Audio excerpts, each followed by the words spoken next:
पृथ्वी हमारे घर है और अन्य सभी जीवों का भी घर है। हम इस वीडियो में जानेंगे जीवों का उत्पत्ति कैसे हुआ। जीवों के उत्पत्ति से पहले पृथ्वी के उत्पत्ति के बारे में जानना होगा। दो तारे के टकराने से पृथ्वी और अन्य सभी ग्रहों का भी उत्पत्ति हुआ। पृथ्वी के उत्पत्ति के बाद पृथ्वी का जलती गोला थी। इस समय पृथ्वी पर जीवों का नमोनिशन नहीं था। चारों तरफ ज्वालामुखी ही ज्वालामुखी था। ज्वालामुखी के वाष्प और धुआं लाखों वर्षों तक वायुमंडल में जाता रहा, जिसे एमएल वर्षा हुआ। एमएल वर्षा लाखों वर्षों तक बरसता रहा, जिससे समंदर का निर्माण हुआ। समंदर के अंडर वन कोशिकाएं जीवों का विकास हुआ। कोशिकाएं जीवों ने खुद को विकसित किया और बहुकोषी जीवों बदल लिया, जिसे पूंछ पर और पंख वाले जीवों का उत्पत्ति हुआ। इन सभी जीवों में हम इंसान भी हैं। दोस्तों, हमारे पूर्वजों का कठिन संघर्ष के कारण हम आज 4G 5G 6G फोन चला पा रहे हैं। दोस्तों, हमारी वीडियो अच्छा लगे तो लाइक सब्सक्राइब जरूर करें। धन्यवाद। हम और हमारी दुनिया विचित्र है। हमारे ब्रह्मांड में दूर दूर तक कुछ भी नहीं है, सिर्फ अंधेरा ही अंधेरा। फिर भी साइंटिस्ट दूसरी दुनिया के खोज में है। क्या हम दूसरी दुनिया को ढूंढ पाएंगे? दूसरी दुनिया के खोज में वाइसर 1 को भेजा गया। विसर 1 हमारे सौरमंडल के सारी ग्रह उपग्रह की निरीक्षण करते हुए दूरी गैलेक्सी में एंटर कर गए। फिर भी हमारे रहने लायक ग्रह उपग्रह नहीं मिला। वहां से हमारी घर यानी पृथ्वी की आखिरी फोटो खींच करके हमेशा के लिए सो गया।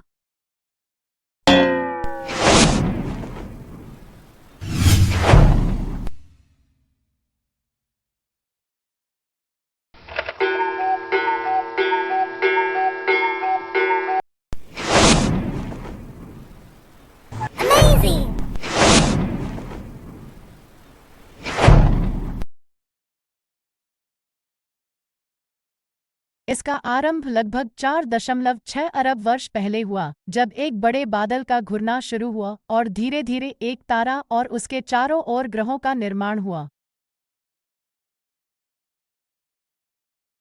यह तारा हमारा सूर्य है, जो सौरमंडल का केंद्र है, और उसकी गुरुत्वाकर्षण शक्ति से सभी ग्रह और अन्य वस्तुएं उसके चारों ओर घूमती हैं।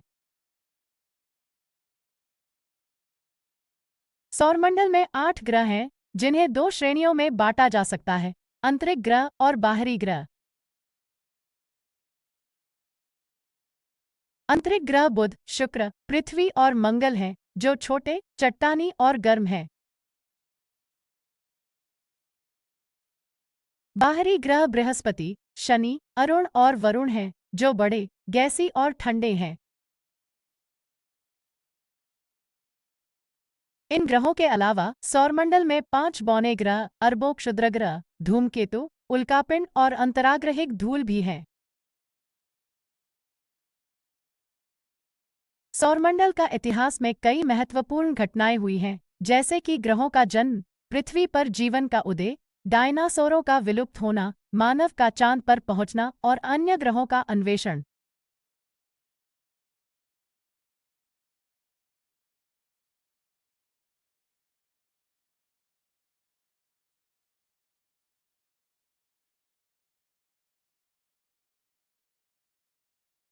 चांद का पूरा इतिहास बहुत लंबा और रोचक है। वैज्ञानिकों का मानना है कि चांद पृथ्वी का एक टुकड़ा है, जो एक बड़े उल्कापिंड से टकराने के बाद अलग हो गया था। यह घटना लगभग 45 अरब साल पहले हुई थी। चांद पृथ्वी का एक प्राकृतिक उपग्रह है, जो पृथ्वी के चारों ओर घूमता है। चांद का व्यास 3474 किलोमीटर है, जो पृथ्वी के व्यास का लगभग चौथाई है। चांद पर गुरुत्वाकर्षण बहुत कम है, जिसके कारण वहां पर कोई वायुमंडल या जलवायु नहीं है। चांद पर तापमान दिन में 100 डिग्री सेल्सियस और रात में 173 डिग्री सेल्सियस तक पहुंच सकता है। चांद का इतिहास मानव सभ्यता के साथ भी जुड़ा हुआ है। चांद को अनेक धर्मों, संस्कृतियों और कलाओं में एक महत्वपूर्ण स्थान मिला है। चांद के चक्रों के आधार पर ही कई त्योहार, परंपराएं और पंचांग बनाए गए हैं। चांद को रोमांटिक, रहस्यमय और शक्तिशाली माना जाता है। चांद के बारे में कई कविताएं, गीत, कहानियां और कल्पनाएं लिखी गई हैं। चांद पर मानव ने पहली बार 1969 में पैर रखा था। तब से लेकर अब तक चांद पर कई अंतरिक्ष यान, उपग्रह और अनुसंधान प्रोजेक्ट भेजे गए हैं। चांद पर जाने वाले पहले और अंतिम व्यक्ति नील आर्मस्ट्रांग और यूजीन सरनन थे। चांद पर अभी तक कुल 12 लोगों ने पैर रखा है। चांद पर जाने वाली पहली औरत वेलेंटीना तेरेश्कोवा थी। चांद पर जाने वाला पहला भारतीय राकेश शर्मा। इसका आरंभ लगभग 4.6 अरब वर्ष पहले हुआ, जब एक बड़े बादल का घुरना शुरू हुआ और धीरे धीरे एक तारा और उसके चारों ओर ग्रहों का निर्माण हुआ।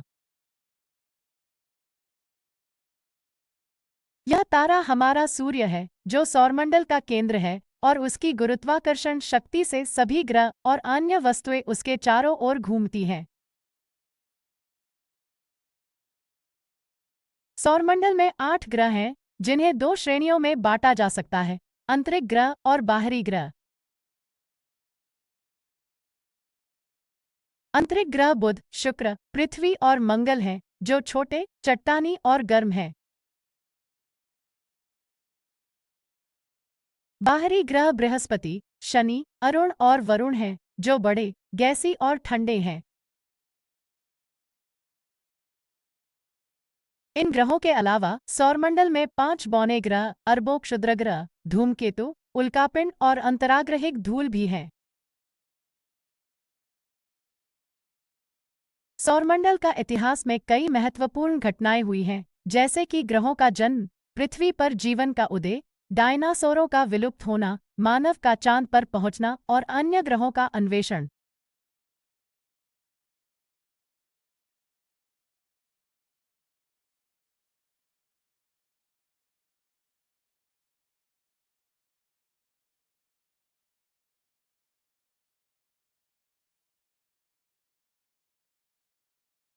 Voyager 1 was launched in September 1977 to study the outer solar system, including Jupiter, Saturn, and their moons. Having completed the mission for which it was created in November 1980, the spacecraft was allowed to continue its flight and leave the solar system to travel into interstellar space. Back then, Carl Sagan, the astronomer, suggested that Voyager 1 should take last photograph of Earth before leaving solar system. Turning back its camera on Earth, he took this picture, which today we famously known as pale blue dot. Carl Sagan, reflecting on this image, said, "Look again at the dot. That's here. That's home. That's us. On it's everyone you love, everyone you know, everyone you ever heard of, every human being who ever was lived out their lives."